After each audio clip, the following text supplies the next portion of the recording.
Kadang nih, gue tuh kesel dengan pengacara Sarkawi, tapi gue gemes, pengen gue jilat itu kepalanya. Kesel gue jadinya. Nih denger ya Bapak ya, gue kasih paham. Kalau misalkan kau Ubin kena 3 huruf, berarti si Sarkawi pun kena juga 3 huruf. Nah, berarti yang berhubungan dengan si Sarkawi ini, ya si Gigolong itu juga kena 3 huruf dong. Pakai otak Pak, pakai otak. Halo, Melawan Lupa hadir lagi. Channel reaksi yang membahas berbagai isu viral dan kontroversi yang sedang ramai diperbincangkan. Kali ini kita kembali membahas Ruben Onsu dan Sarwenda. Persoalannya makin melebar, mulai dari isu hak asuh anak, berbagai tudingan yang beredar, sampai munculnya pembahasan soal bukti yang disebut-sebut bisa mengubah arah konflik ini. Yang menarik, gugatan hak asuh Ruben Onsu ternyata masih berproses di Pengadilan Negeri Jakarta Selatan, sementara agenda mediasi kembali ditunda dan akan dilanjutkan pada pekan berikutnya. Di sisi lain, muncul pula pernyataan-pernyataan keras mengenai isu 3 huruf dan tudingan lain yang membuat polemik ini semakin panas. Pertanyaannya, apakah semua tudingan tersebut benar-benar memiliki bukti yang kuat, atau justru persoalannya semakin melebar karena terlalu banyak isu yang dilemparkan? Tonton videonya hingga usai karena saya akan memberikan komentar cukup panjang di bagian akhir video. Yuk kita tonton videonya. Siapa sih yang briefing lu? Kenapa lu tolol banget? Nah, kalau Bapak mau menyebarkan buktinya, berarti Bapak menyebarkan klien Bapak juga. Bahwa klien Bapak juga sudah terindikasi kena HIPONG. Bener nggak netizen? Komentar ya. Guys, info viral, Manda, asisten Sarwenda, ternyata telah lakukan salah langkah alias salah dalam memilih lawan. Dalam baru-baru ini, dalam live Dewi Persik, ternyata Manda tampak nongkrong dan tidak tahu apa sebab dan musabab menulis sesuatu yang meresahkan dan membuat Dewi Persik tidak nyaman. Hingga sontak langsung dijawab dengan tegas, bahkan terkesan menohok dengan sekali pukul. Dewi Persik bersabda, "Manda, kamu itu babu. Sana pergi urusi bos kamu. Jangan datang ke sini marah-marah. Mau ngapain?" Sontak hal tersebut membuat netizen riuh rendah dan menyoraki Dewi Persik serta menyemangatinya. Hingga berkata sudah salah pilih lawan. Maju kena, mundur kena. Dia men-chatting ya terkait isu 3 huruf. Maju kena, mundur kena. Soal 3 huruf itu diskriminasi. Andai kata Onsen punya 3 huruf, nanti undang-undang gerakan 3 huruf internasional dalam negeri, luar negeri akan nyerang kalian. Kenapa diutarakan? Apakah memang ada diskriminasi? Itu gerakan internasional loh. Mereka yang punya 3 huruf itu punya undang-undangnya, punya komunitasnya, punya ormasnya, hadapin. Semoga mereka gugat. Ini pengecerong sama si Saweran. Tujuannya apa? Apa urusannya? Apakah itu bisa menular? Harusnya tertular dong, kan sekasur. Apakah ditular sama Saweran? Kita juga nggak tahu. Tujuannya apa? Hanya untuk minta duit dan bongkar aib, menjelek-jelekan. Dan sudah ada undang-undang internasional bahwa orang dengan 3 huruf itu katanya nggak boleh dijauhin. Karena sudah ada, apa sih secara medis, ada obat, apa segala macam itu. Terus tujuannya apa? Untuk mencabut hak anak. Karena ada 3 huruf itu. Apa? Gila loh, sadis loh. Sebenarnya si Saweran, andai kata benar si Onsen punya 3 huruf, dia tahu bahwa nggak ada masalah sebenarnya. Karena sudah ada prevensinya, tapi kan sekarang udah cerai. Untuk apa? Apakah bisa nularin sama anak-anak? Andai kata dia punya, memang mau ewita sama anak-anaknya. Pakai otak dipakai. Ini mundur kena karena bakal dituntut sama si Onsen kalau fitnah. Kalian dua-duanya ini pengacara sama Saweran kena. Maju kalau mau buktikan di pengadilan, andai kata si Onsen punya bukti 3 huruf itu dan mungkin ada, kalian bisa kena dari Ormas Internasional, WHO, PBB, mampus loh kalian. Saya nggak suka kayak gini. Aku pikir tadi ini hanya lambe-lambe doang, biar seru-seru. Tapi kalau udah bawa nama penyakit dan diskriminasi, sama aja kayak kusta, kayak lepra, itu memang nggak boleh. Lo pikir memang ini negara apa? Gue tahu primitif sih. Tapi kalau lu berhadapan ini udah global. Kalau 3 huruf itu udah global, ada gerakannya, undang-undangannya, diskriminasi, lo bisa dipidanakan. Bagus, aku suka. Saking pinternya nih pengecerong sama si kliennya, yang demi duit membongkar aib, andai kata itu benar, kalian sedang menggali lobanya sendiri. Gue sebenarnya males sih ya ngomentarin si Sarkawi sama si Gigolo itu. Tapi netizen yang minta ya kan, mungkin kurang pedes ya komentar gue. Maaf ya netizen, gue sebenarnya gak mau lagi berurusan dengan si Sarkawi, bukan gue takut ya kan. Masa seorang ratu nyinyir mau merendahkan harga dirinya demi mengomentari orang-orang rendahan. Satu keluarga itu orang rendahan menurut gue ya kan. Bukan panutan bagi kami, bukan panutan bagi anak-anak ya. Karena kenapa? Anak-anak nonton mereka rusak, apalagi aku ya udah rusak, nonton mereka nambah rusak gitu. Soalnya baru kali ini ada orang bersalah, tapi dia aktingnya nangis-nangis, sok pasrah, nanti jahat ya kan.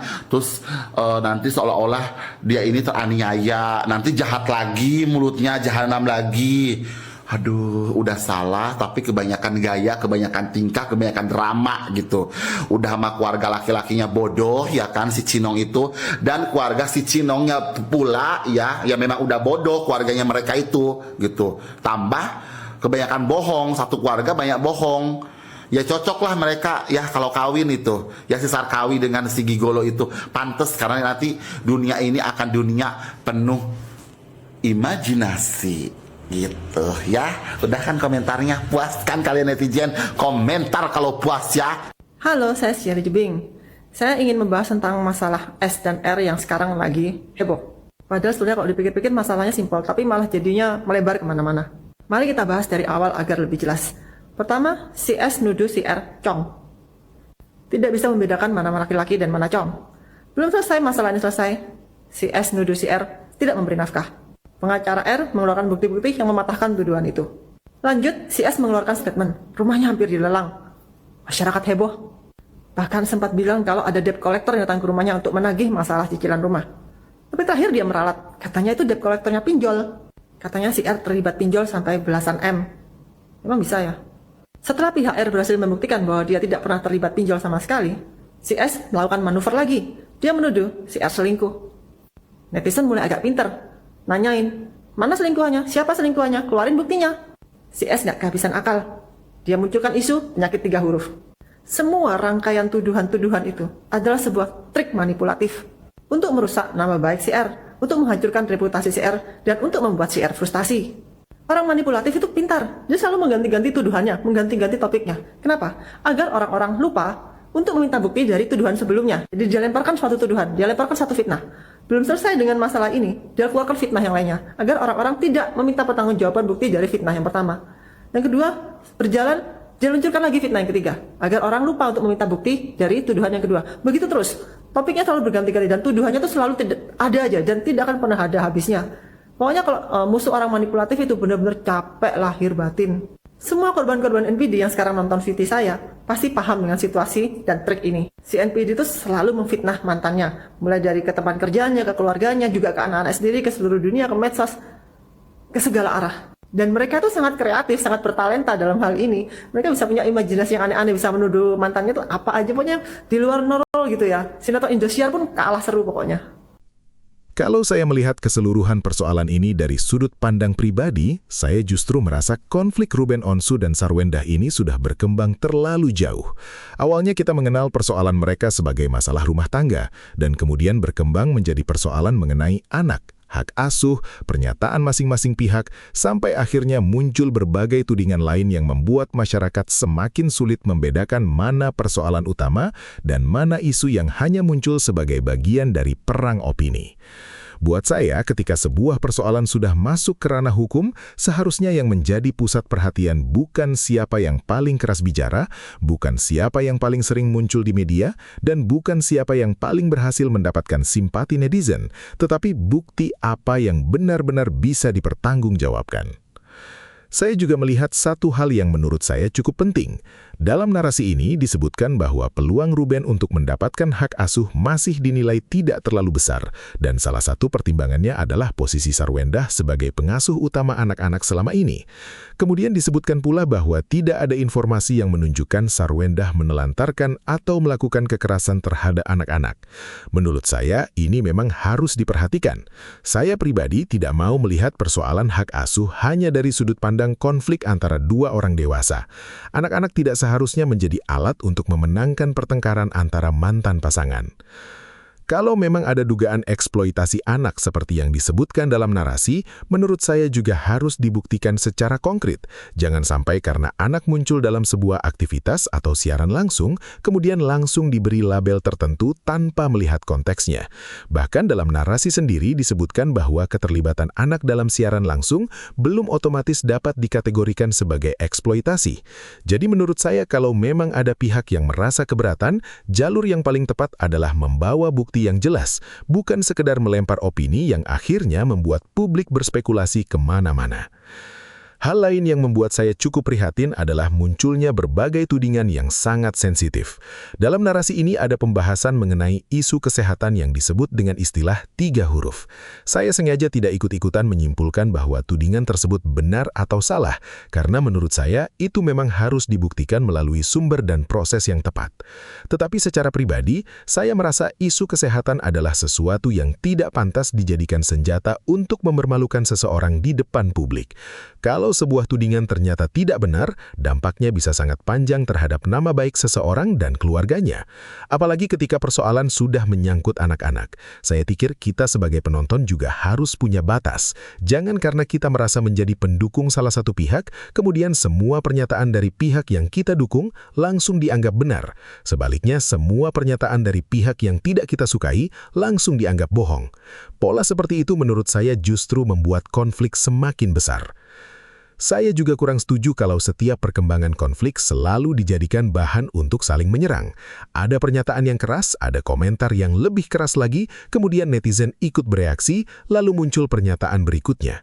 Akhirnya siklusnya tidak pernah berhenti. Satu tudingan belum selesai dibuktikan, sudah muncul tudingan baru. Satu persoalan belum mendapatkan kesimpulan, sudah muncul persoalan lain. Kalau begini terus, masyarakat akhirnya lebih sibuk membahas drama daripada mencari inti persoalannya. Dan menurut saya, inilah yang paling penting dari kasus seperti ini. Jangan sampai opini publik berubah menjadi semacam pengadilan. Netizen memang mempunyai hak untuk berpendapat, tetapi netizen bukan hakim dan media sosial bukan ruang sidang. Kalau ada perkara hak asuh yang sedang berjalan, biarkan proses hukum menentukan berdasarkan bukti dan kepentingan terbaik bagi anak. Dalam narasi sendiri disebutkan bahwa hakim tidak hanya melihat keinginan ayah atau ibu, tetapi mengutamakan kepentingan terbaik bagi anak. Menurut saya, prinsip itu jauh lebih penting daripada siapa yang menang perang komentar. Kemudian mengenai berbagai bukti yang disebut-sebut dalam pemberitaan atau narasi, saya pribadi juga ingin mengingatkan agar kita jangan mudah terpancing dengan istilah seperti bukti rahasia, rekaman tersembunyi, atau bukti yang katanya bisa membalikan keadaan sebelum benar-benar tahu apa isinya dan bagaimana bukti tersebut diperoleh. Judul yang bombastis memang bisa membuat orang penasaran, tetapi pada akhirnya yang menentukan adalah substansi buktinya. Kalau memang ada bukti kuat, ya silahkan diuji melalui proses hukum. Kalau ternyata tidak kuat, ya jangan dipaksakan menjadi kebenaran hanya karena sudah ramai di media sosial. Saya sendiri melihat Ruben dan Sarwendah sama-sama memiliki kehidupan dan anak-anak yang harus dipikirkan setelah semua kontroversi ini selesai. Konflik di media mungkin akan berhenti suatu hari nanti, tetapi anak-anak akan tetap hidup dengan konsekuensi dari semua pemberitaan yang pernah muncul. Karena itu menurut saya semakin banyak orang dewasa yang terlibat dalam persoalan ini, justru semakin penting bagi semuanya untuk menjaga ucapan. Saya tidak berada di posisi untuk menentukan siapa yang benar dan siapa yang salah. Saya juga tidak mau berpura-pura menjadi hakim yang bisa menjatuhkan vonis hanya berdasarkan potongan video atau narasi yang beredar. Tetapi sebagai penonton, saya boleh punya pendapat. Dan pendapat saya sederhana. Kalau ada tuduhan, buktikan. Kalau ada bukti, bawa ke tempat yang tepat. Kalau ada persoalan mengenai anak, utamakan kepentingan anak. Jangan menjadikan anak sebagai bagian dari perang antara orang dewasa. Buat saya, publik juga harus belajar sedikit lebih kritis. Jangan langsung percaya hanya karena seseorang berbicara dengan penuh keyakinan. Orang yang berbicara paling keras belum tentu paling benar. Orang yang terlihat paling tenang juga belum tentu otomatis benar. Pada akhirnya, yang harus kita lihat adalah bukti, konteks, dan proses yang bisa dipertanggungjawabkan. Jadi untuk kasus Ruben Onsu dan Sarwendah ini, saya memilih menunggu perkembangan berikutnya. Apalagi gugatan hak asuhnya masih berjalan dan agenda mediasi juga masih menjadi bagian dari proses tersebut. Kita lihat saja nanti bagaimana prosesnya dan bukti apa yang benar-benar muncul. Kalau menurut kalian bagaimana? Apakah kalian melihat persoalan ini memang sudah terlalu melebar atau justru masih ada bagian penting yang belum terungkap? Saya ingin tahu pendapat kalian, tapi tentu saja mari kita bahas dengan kepala dingin. Jangan sampai berbeda pendapat membuat kita ikut menyebarkan tuduhan yang belum terbukti. Tulis pendapat kalian di kolom komentar. Kalau kalian menikmati pembahasan seperti ini, jangan lupa klik like, share video ini, dan subscribe channel Melawan Lupa. Karena di sini kita bukan cuma bereaksi, tetapi juga mencoba melihat persoalan dari berbagai sisi. Terima kasih sudah menonton sampai akhir, dan kita akan bertemu lagi di video berikutnya.